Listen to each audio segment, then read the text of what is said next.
myself, why don't we see this hero very often? I've had decent success with myself. It seems like it always does well in the games I watch.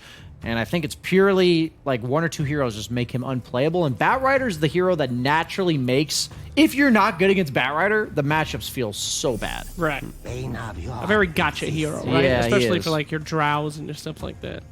Yeah, so FlyToMoon, this Doom first pick, of course, they've shown it in mid lane before, and same again with off lane. We're going to be seeing them right now decide where it's going to be going in this pick. Because they're first pick, they don't actually get ultimate last pick, so they have to decide to flex now. It's Team Secret. It's very kind of obvious right now. They got the 5 IO, carry, Sven, 4 position Windrunner.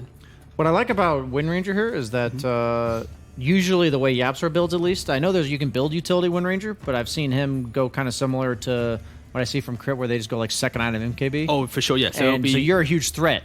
Yeah. Where Doom removes like one hero from the game, right? Yeah. And being a huge threat from a support role is making attention be drawn to you, right, in fights. So I like that a lot. And if they ignore you or like put all their attention on the Sven, you're actually just going to wreak havoc in these fights on the Wind Ranger. Yeah, normally the builds like you go null, like so you get the mana regen, the amp, you have phase boots, and then MKB.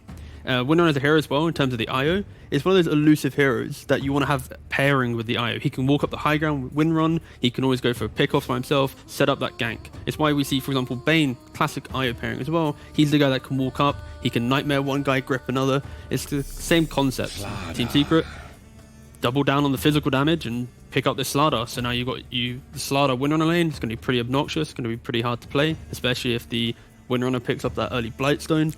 Potentially to play into lane as well. A lot of physical damage. Pretty scary. Yeah, but a little bit all physical damage, right? Yeah. I mean, there are counters to such things, you know? Terrorblade's one of them, to be honest. And usually against Slardar, his worst matchups are illusion heroes, high armor illusion heroes. And Sven just like PL, Naga, you're not going to pick that into Sven. No, exactly, yeah. So I really like what they're going for here. And Drow, like I was going to say, it has to be a backliner. It has to be either Arc Warden, Drow, or Medusa maybe. That was the only really 3 heroes that came to mind for me. That's like the only option at this point, because there's no melee hero that's going to be able to go in and stand toe-to-toe against Sven Slardar. Like, it's just not happening. It doesn't work. The Drow makes a lot of sense from FlyToMoon. I actually like the pick a lot. The Bane kind of set that up. I was wondering why they went for Bane as opposed to something like an Oracle, because Oracle's more of a one-to-one counter for Wind Ranger, especially in lane. You purge off the Wind Run. But I think they were realizing they wanted a ranged core, and if you pick like a squishy ranged support, that doesn't work very well in the laning stage. So even though Bane is a ranged support, he's much more of the front lining, soak up a lot of the damage in the laning stage type of support. It's also the fact that the Bane has lower cooldown saves to take these earlier fights. When you think about Nightmare, obviously it's just very value. Like, you look at this lineup, you got Shackle, Slardar stun, Sven stun, 1 Nightmare dodge, and suddenly now they're missing like a third of their CC. So yeah, that 1 second interruption can be pretty impactful in this game specifically. Sure. That's assuming that they get it off. I mean, this is a very aggressive team, you know? You got a IO Sven TPing on top of you as a Drow. I mean, you don't really have a lot of time to react to this kind of stuff. Slardar two-shotting the Bane. I mean, if they catch you, you're in some serious trouble, right? Yeah, and I think the counter-argument, though, is if FlyToMoon catch the other side, then who's cancelling Grip, for example? I've mentioned like 3 stuns that are available. If Bane Nightmare's one of them, Grip's the other, and now suddenly you've doomed enough. Like, there's no stuns now. Bane's going to get these perfect grips off.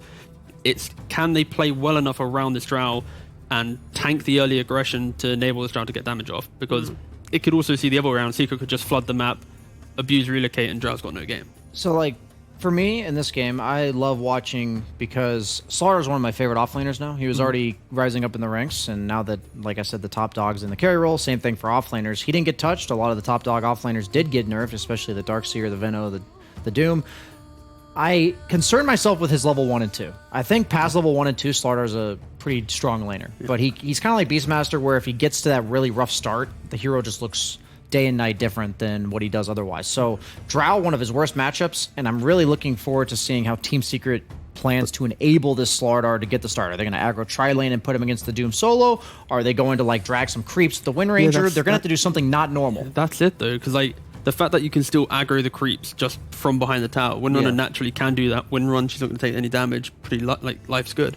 Like that, the fact that that's still a thing is insane. That creep aggro should not be behind tower. It should be like. I think it should literally be required to go to tower. They should go past the tower, then it can be aggroed. The fact they can still do it, it makes the game so boring. It makes it a lot It's way better than it used to be because the support, the area that you have to cover as a support to prevent it, it's like you have to pick a specific hero to be able to do it. You can't we're being chasing. silly here. There's a Bane. You actually can't even do it anyway. Just get Nightmare.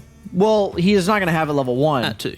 But the emphasis that I want to give, Saved it. I think a lot of viewers at home don't realize Yeah. how much precise calculations has to go into how we get off the ground on these heroes when they have weaknesses. Like in the laning stage, exactly what you do in the first wave or two can decide whether or not the hero is completely useless for the rest of the game, or they have a pretty solid laning stage and come online at the right times and everything. So. Especially because Team Secret, they don't really have any tower defense right now. Yeah. They've pretty much got power shot alone, and then other than that, if FlyToMoon just park them to splendid.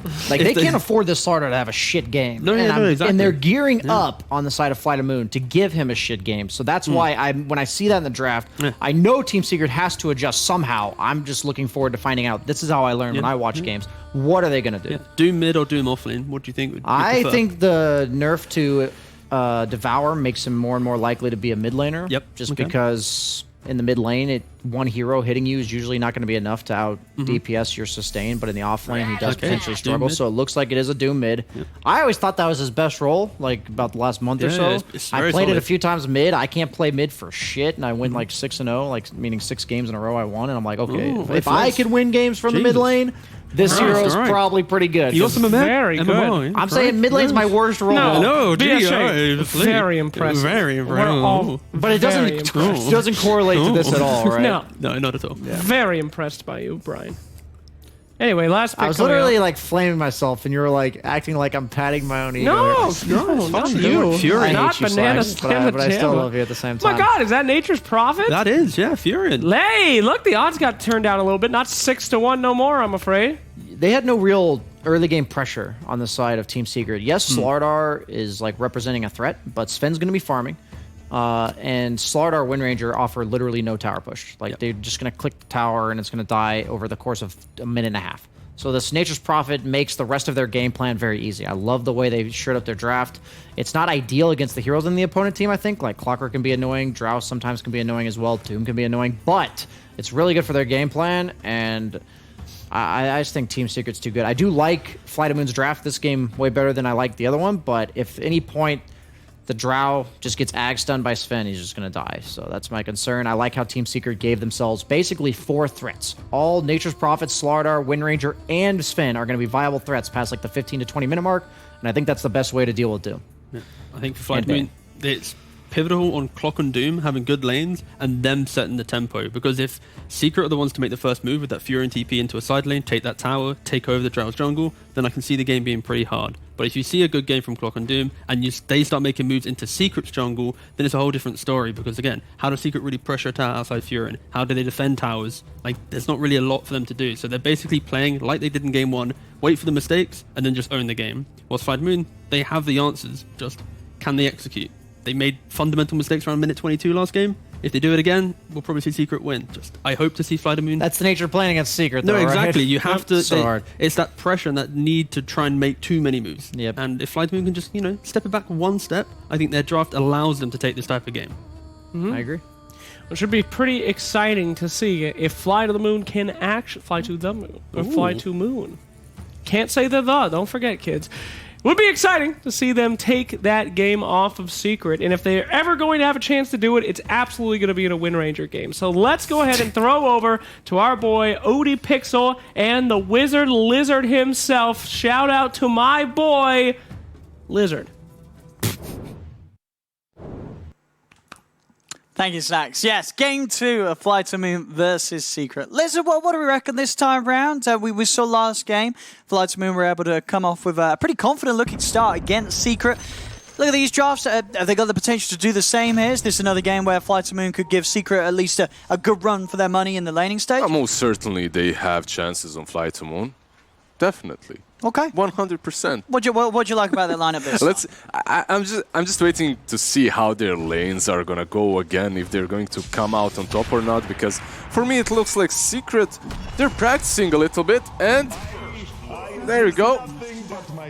Nisha is playing Slardar. Alrighty, the mid Slardar. Now, Do you think this decision has been made in response to the mid Doom? Almost certainly. Yeah. I think Slardar should crush him on the mid lane. That should be a really... Like, Slardar overall is a hero that's pretty decent versus Doom throughout the game. The minus armor obviously hurts him quite a lot. The 2 stuns that you have. And it's just a solid Slardar lane. Yeah. This reminds me, you remember Liquid, like Boxy, I think used to play Slardar on the mid lane for them a couple of times. I think they did a few times. Yeah, Because I mean, Boxy Slardar, of course, you know, one of his big ones that he loves to play on the off lane, but definitely a hero that they had that versatility of moving to the mid lane if the matchup was to be favorable. I think that lane, at least for them, should be pretty solid. And then you're going to have this super overleveled Slardar rotating across the map, constantly making pressure. I think they did that really well, because Slardar on this bottom lane would really suffer. Like, playing versus Bane Drow, that's really not the lane where you want to be a Slard. Let's see how this one goes down. Iceberg Doom versus the Nisha Slardar in the 1v1. Yeah. Something that, you know, as you say, it's a 1v1 that we've seen before, but usually in a side lane, not in a mid lane. So far, Iceberg doing well. But you heard BSJ, if he can win with Doom 6 times in a row on the mid lane, anything can happen. Maybe Secret can lose to it. We'll see. And the side lane setups, I mean, anyone going to be struggling in these side lanes? Last game we saw V-Tune have pretty good farm early on, despite what looked to be a nasty lane. Is this one going to be harder for him, or this is easier? Yeah, I think this one should be a little bit harder. You have Nature's Prophet, obviously, with all his summons, and then you have the Wind Ranger as well. It's really difficult to trade hits with Yabzor because of this. Wind Run, even though he looks like he's out of position, he just pops that and he's fine. But come on, let's come back to top lane. It's General Clock. This is actually very interesting, and he's playing versus Sven too. It's his signature hero. Yeah, we'll see how much you can mess with the two of them here in this lane. Last time round, we did see the Puppy Map2 lane get pressured pretty heavily by Roger in general. Multiple kills during that laning stage onto them. This time might be a little harder. Oh, bottom lane. Always want to fly just... It's in there, as Yapsor's able to get a fair few hits on him. Yeah, you can see that they're really burning through his region. Yapsor is also stacking the big camp, which means that they want to pull the next one, deny the whole wave most likely. Oh, we see top there, I think. General a little off with the micro, did lose his courier. So a nice bit of a cash boost there to Secret. And top lane Map2. Having no trouble here with the farm. And that stun out on Roger, making sure that Roger wasn't able to stop him from Map2 from denying that range creep. Yeah, the problem is when you're a Rubik and you start like that, you can't trade as much. You need to ferry out a lot of region, which is something that he has to do there. Wisp obviously starts with a lot, and if you're Rubik, you start with boots. You can trade only for the first couple of waves until you desperately need to ferry some more salves, some more tangos. What's bottom lane doing? 11-1 on Drow, Nature's Prophet 9-4. Pretty decent for both of them right now. No one really getting ahead.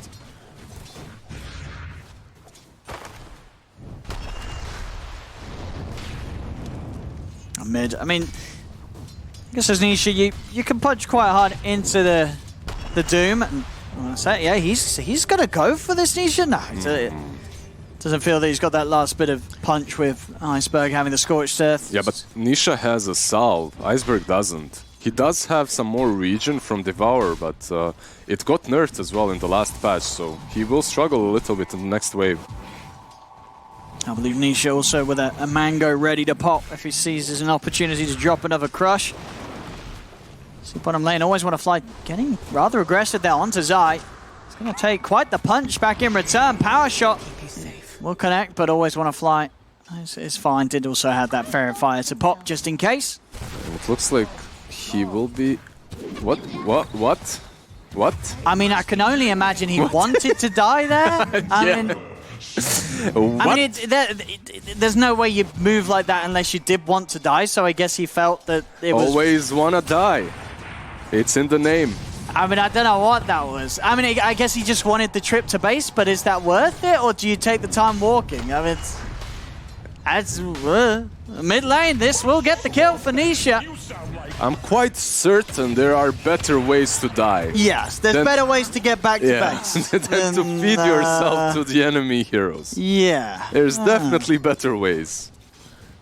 Interesting. No mana, no HP, he just runs into Yap. Yeah. Interesting, very interesting. Very peculiar, I'd like to put it. Yeah, well, Secret, they're up 3k here before the 5-minute mark, so I think if there are any questions... Whoa, he's on a cliff! He's on a cliff, ladies and gentlemen, and he's off the cliff. Because General wanted to go for the bounty. Oh, he's away! It's got... Did he? Oh, he actually lives. He's away, Puppy. Gets out of there. They couldn't quite get it. Roger's still hunting. He's got a Fade Bolt. Bam! Gets the kill. Roger. Now with the body blocks, keeping him in range of General, but the war cry's got the move speed to break it away. It's also picked up the treads now, Map2, so got a pretty hefty punch to kick back on them. So they get Puppy. Yeah, it's not really easy to kill the Sven there. The thing is, in the laning stage itself, you can pressure him with Clock Rubik, but later on, what's so important is you can constantly control him with the clockwork. That's where this hero really shines versus Sven. And that's where I think General might have the most impact in the game. Oh, bottom. No, he's been blocked in. Oh, no. Oh, the body blocks here from Zion is Treants. And Nisha is coming with this rotation. V-Tune's going to make the smart move to get straight out of there as Nisha was swimming through the trees, looking for an opportunity to get on top of this drought. So he did TP to the tier 2, so he's actually going back to the bottom lane to defend it a little bit. And we'll see. Yep, so I'll head over to the mid. He's going to pick up some levels. They're going to drop down the zoom on Nisha. Sprout onto Iceberg, but he's able to quickly break his way out of it. And with Always Wanna Fly and V-Tune, they'll have the damage to get this kill. Unless I can find the deny, he's going to try, but he won't be able to do it. Iceberg comes in with a hard-hitting crit to get that kill, as they'll be able to punish Nisha for trying to make that play down here. So. Yeah, really good play by Iceberg, also really good play by V-Tune, that he TPs to the tier 2, then runs to the tier 1. That's unexpected. You usually expect him to have ported somewhere and he continues farming, let's say top or in the jungle. So they catch Nisha off guard like that. Also surprising that Doom lost the mid lane even though he found a wolf early on. It's like that and Ogre Magi. Is it called Ogre Magi? The Blue Ogre. What's the name? Is it just like Frost Magi? Frost Ogres. Ogre Magi is the hero, definitely. Yeah, you can't eat the hero. But in any case, the Ice Armor one. It's that or the Wolf. If you find it, you should win any lane, but Slardar is just so difficult to deal with. What we've seen from Map2 this game, go for the Midas build up. That's pretty solid when you get the ring together with the Wisp. It's going to make good timing on that Midas as well with the free fun that they're having. They're taking early towers as well. They're Secret bottom lane. Nisha and Zai. Tier 1 away from FlyToMoon here at the 7-minute mark.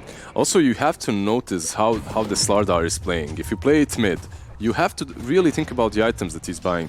He bought Windlace, he also bought an Orb of Venom. These small items allow you to actually play the map. These small items give you kill potential. Oh, and in fact, Nisha says, well, we're not interested in Always Wanna Fly. We're going to go straight towards V-Tune. Yapzor comes in, able to take the Nightmare off Nisha, but it's a little too close to the tower now. The TP will be cancelled, but it was enough to stop Secret from pushing in any further onto the Drow. Yapzor also missed that shackle shot. But he can go. And there's that setup. We're going to see this a few times this game, I feel. V-Tune is going to try and run himself away, but again, the little bit of control that is there, as well as Yapzor getting the courier. Iceberg's going to come in, as well as Roger. They're going to see if they can bring some members down to Secret in return. Flash out onto Iceberg. Puppy bringing in Matumba Man. They've got the number for now, Secret, as they go in with the stun onto Iceberg. Nisha takes out Always Wanna Fly. It's 3 dead. Roger's got to hide in the trees. The lanes of Secret went so well that both of their supports are already level 6. Like 8 minutes in, Puppy had level 6, Yapzor had level 6. Of course you're gonna make plays when Roger was level 4 at the time. He just got this 5. No, this is some fast plays coming out for Secret. And this Nature's Prophet IO lineup, the backup is always going to be there globally. Yeah, that's something that Secret loves to do quite a lot as well, right? They, like in that last game, they had Wisp, but they also had Underlord. This game you have Wisp, but you also have Nature's Prophet. Global presence makes a team that's really solid strategically even stronger. Mid lane Secret, just keeping the pressure on these early towers.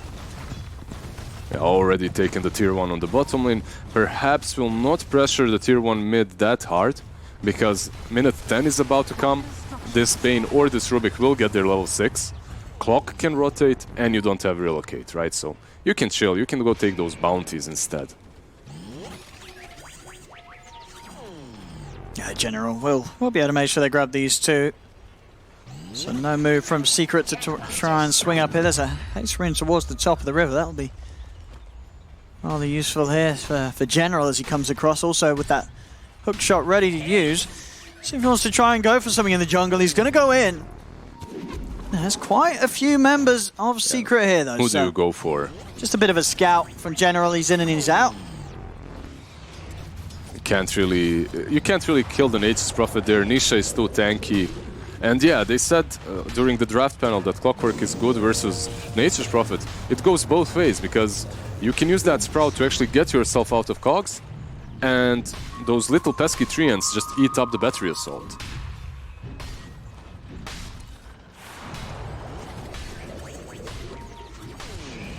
And these cores to Nisha and Map2 on the Sven and the Slardar, very, very tanky heroes, high HP. It's going to limit what General can do.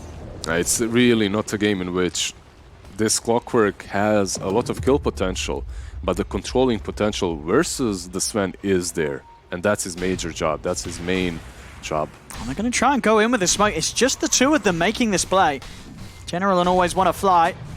Is there damage in between the two of them? I don't know. I think they're this maybe doubting it themselves. Are they going to attempt this? They're going to try.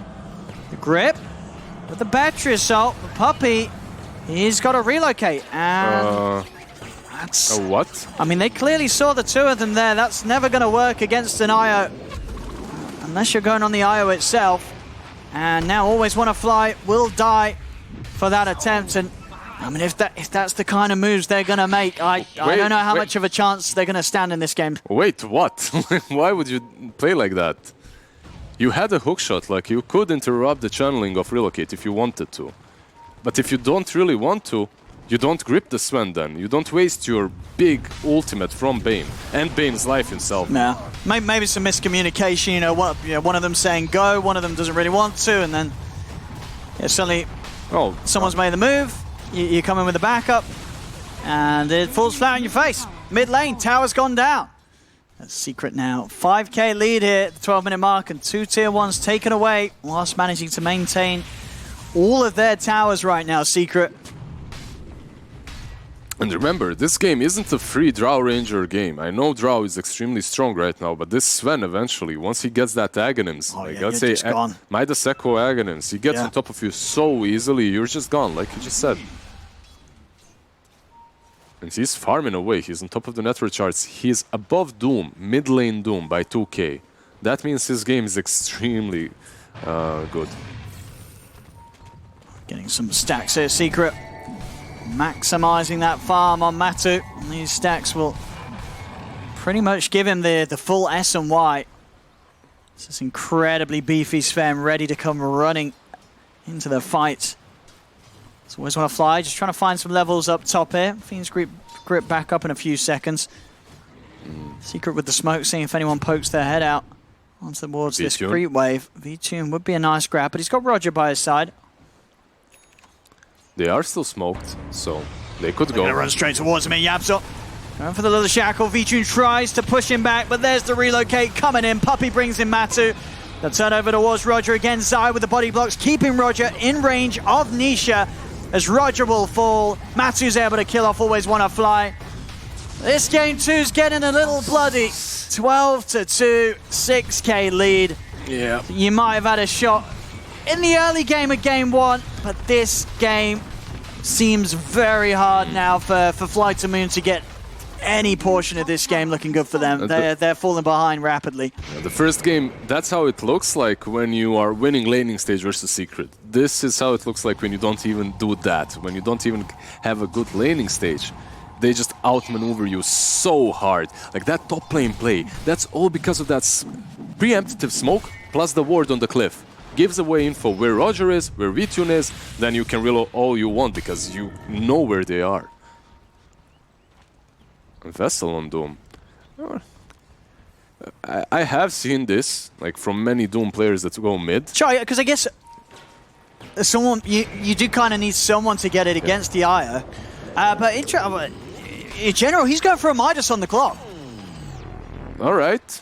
In general, is already one step ahead. He's looking into the future. He's looking at the next series. Yeah. He's accumulating gold for the next series. All right, this one's done. I'm just buying a Midas, AFK. He's turned the comms off.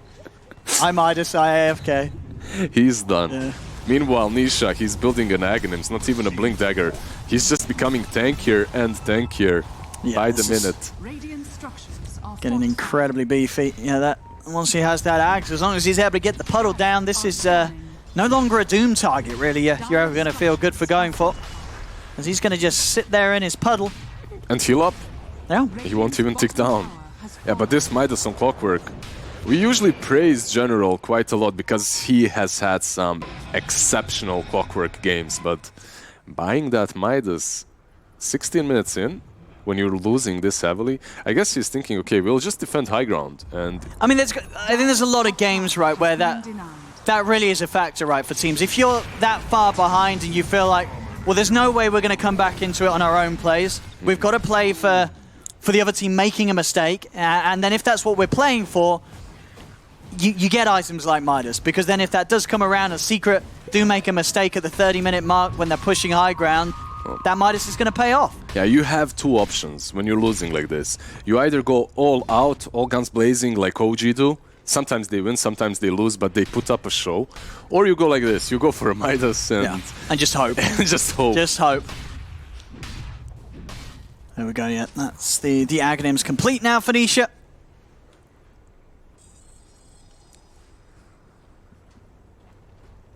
Let's see where they'll head off next, Iceberg. Okay. All working towards that BKB. Of course, even when he does have it, I mean, what's the BKB going to do? What? Nothing. What's it going to do? You can still stun him. You can still hit him with the corrosive haze. He's not going to dispel it with it, so... BK, yeah. Okay. Well, is that General has got the full Midas. Right, he needs a solid hook shot. Yeah. You got to go for the big plays. He's going, like 100%. You got to go for them. Can he do it, General? Is he going to get in? Puppy. Yeah, Puppy just leaves no option. Oh. He blocks it. General can't find an angle to get in. Roshan, the Aegis is theirs. Doom will get dropped down, and General actually coming in with a big hook shot on the back. They're able to take down Nisha. Damn. And they'll actually, can they find Map2? The ones that need to keep hitting him, they will. They'll take out the Aegis. FlyToMoon here with a surprise hit around the pit. They're going to try for Map2 a second time. Vessel upon him. Buyback from Zai. Map2 looking to turn. He tries to run back in. The shackle from Yapso comes out, connects V-Tune and Iceberg together. V-Tune, he will fall. Map2, he's getting low. General's trying to finish him off, but they'll turn, kill off the clock. They couldn't quite take him down a second time. And now with the chase from Yapso, a shackle grabs another. They surround Roger. It looked pretty solid for FlyToMoon, yeah, I have to say. Like, they got a couple of kills after that Roche was done by Secret. all things considered, I thought that they will not be able to break down this Wisp with Mac at all. Like, you have Mac, you have Sticks, you're gonna heal everyone up. But they actually managed to take down the Aegis, so that's pretty solid considering that they're 10k behind 18 minutes in. Yeah, that's definitely it's something. It's something in what so far has been a whole lot of nothing here for FlyToMoon. It's been a rough one in this game too. And Secret back on sort of the Secret form that I think a lot of people would have expected from them in this series here. This game too, looking to continue as planned so far here from Secret. The first game they played was one of those rare moments in which on the laning stage at least they didn't look as crisp. And But I really think they're practicing something new. This Wisp isn't something that we see way too often from Secret. We'll see Map2 here as well. That's a pretty quick Satanic, isn't it? 19 minutes Satanic here on the Sven. Yeah, it's That's probably one of the quickest fastest, ones. Yeah. And 19 minutes Satanic here from Map2. He's a beefy boy. On Sven, definitely. Maybe there's a that's- couple of games with Huskar, you know, quick. when he gets it fast. Someone's making the stat up for that right now. As Iceberg, he tries to go in. The BKB really helped him there. It didn't. That was sarcasm. It definitely It did didn't. not. And his Midas, he's not used it. Come on, General. Go and use the Midas. Follow the clockwork. Use your Midas. Where's the Midas? Is Come he on. using it? He's GG. used. I did. Oh, He bought it for the next game. they It's called fine. GG before he even got to use it. And that's the sad end for the story here. As, well, some people will be happy with the score, but FlyToMoon won. 420